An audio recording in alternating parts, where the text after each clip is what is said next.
Assalamualaikum warahmatullahi wabarakatuh. Halo semuanya. Kali ini saya akan menyampaikan rangkuman dari bab materi tentang dampak sosial informatika yang tentunya materi ini ada di pelajaran informatika untuk kelas 10 SMA maupun SMK. Materi ini mempelajari pengaruh teknologi informasi dan komunikasi terhadap kehidupan masyarakat. Perkembangan informatika membawa banyak manfaat dalam berbagai bidang seperti pendidikan, ekonomi, komunikasi, dan pemerintahan. Namun di sisi lain juga menimbulkan berbagai tantangan dan masalah sosial yang perlu diatasi dengan bijak. Dampak positif teknologi informatika diantaranya yang pertama adalah kemudahan komunikasi. Teknologi informatika memungkinkan manusia berkomunikasi dengan cepat dan mudah tanpa batas jarak dan waktu melalui aplikasi pesan, media sosial, email, dan video call. Lalu dampak positif yang kedua adalah akses informasi dan pendidikan. Internet menyediakan berbagai sumber informasi dan pembelajaran yang dapat diakses kapan saja. Siswa dapat belajar melalui video pembelajaran, artikel, e-book, dan kelas online. Lalu dampak positif yang ketiga adalah peluang ekonomi baru. Perkembangan teknologi menciptakan berbagai pekerjaan dan usaha baru, seperti toko online atau e-commerce, content creator, programmer, desain grafis, dan digital marketing. Selanjutnya yang keempat ada efisiensi dalam pemerintahan dan pelayanan. Teknologi membantu pemerintah memberikan layanan masyarakat secara lebih cepat, transparan, dan efisien, misalnya melalui layanan administrasi online. Lalu dampak positif yang terakhir adalah meningkatkan produktivitas. Berbagai aplikasi dan perangkat digital membantu manusia menyelesaikan pekerjaan dengan lebih cepat dan praktis.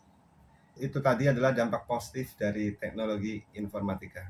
Selanjutnya untuk dampak negatif teknologi informatika, yang pertama adalah penyebaran informasi palsu atau biasa disebut dengan hoax. Berita yang belum tentu benar dapat menyebar dengan cepat melalui media sosial dan dapat menimbulkan kesalahpahaman di masyarakat.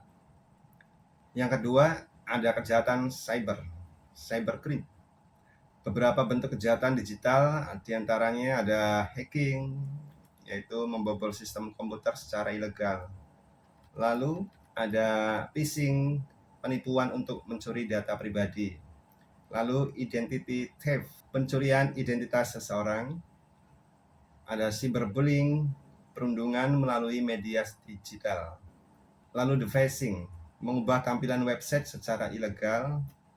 Selanjutnya plagiarisme, menyalin karya orang lain tanpa izin. Lalu ada malware dan DDoS, serangan virus atau gangguan terhadap sistem komputer. Untuk dampak negatif yang ketiga adalah menurunnya interaksi sosial. Penggunaan gadget yang berlebihan dapat membuat seseorang lebih fokus pada dunia maya dibandingkan berinteraksi langsung dengan lingkungan sekitar. Untuk dampak yang keempat ada gangguan kesehatan. Terlalu lama menggunakan perangkat digital dapat menyebabkan kelelahan mata, gangguan tidur, kurang aktivitas fisik, dan masalah postur tubuh. Yang terakhir adalah kecanduan teknologi. Penggunaan media sosial dan game secara berlebihan dapat menyebabkan kecanduan dan menurunkan produktivitas belajar. Itu tadi dampak positif dan dampak negatif dari teknologi informatika. Untuk selanjutnya adalah aspek hukum dan etika di dunia digital. Yang pertama, Undang-Undang ITE, Undang-Undang Informasi dan Transaksi Elektronik, merupakan aturan hukum di Indonesia yang mengatur penggunaan teknologi informasi, termasuk penyebaran informasi, transaksi elektronik, dan pelanggaran di dunia digital. Yang kedua, etika berinternet. Saat menggunakan internet, setiap pengguna harus menjaga sopan santun, menghargai pendapat orang lain, dan tidak menyebarkan ujaran kebencian atau konten negatif. Selanjutnya yang ketiga, hak kekayaan intelektual atau disingkat dengan HKI. Setiap karya digital memiliki hak cipta yang harus dihargai.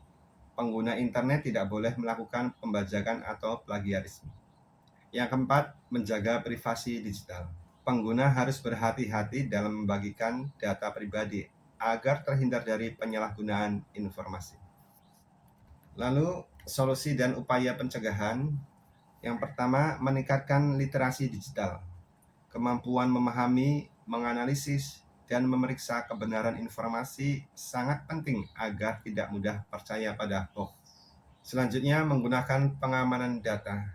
Gunakan kata sandi yang kuat, aktifkan autentikasi 2 faktor, dan jangan sembarangan membagikan data pribadi. Lalu, mengatur waktu penggunaan gadget. Penggunaan perangkat digital harus seimbang dengan aktivitas belajar, olahraga, dan interaksi sosial. Selanjutnya, menggunakan teknologi secara bijak. Teknologi sebaiknya digunakan untuk hal-hal positif seperti belajar, berkarya, dan berkomunikasi dengan baik. Baiklah, untuk kesimpulan dari materi ini adalah teknologi informatika memberikan banyak manfaat bagi kehidupan manusia, terutama dalam komunikasi, pendidikan, dan ekonomi. Namun, penggunaan teknologi yang tidak bijak dapat menimbulkan berbagai dampak negatif. Oleh karena itu, setiap pengguna teknologi harus memiliki literasi digital, menjaga etika, serta menggunakan teknologi secara bertanggung jawab agar bermanfaat bagi kita semua. Semoga bermanfaat. Terima kasih. Wassalamualaikum warahmatullahi wabarakatuh.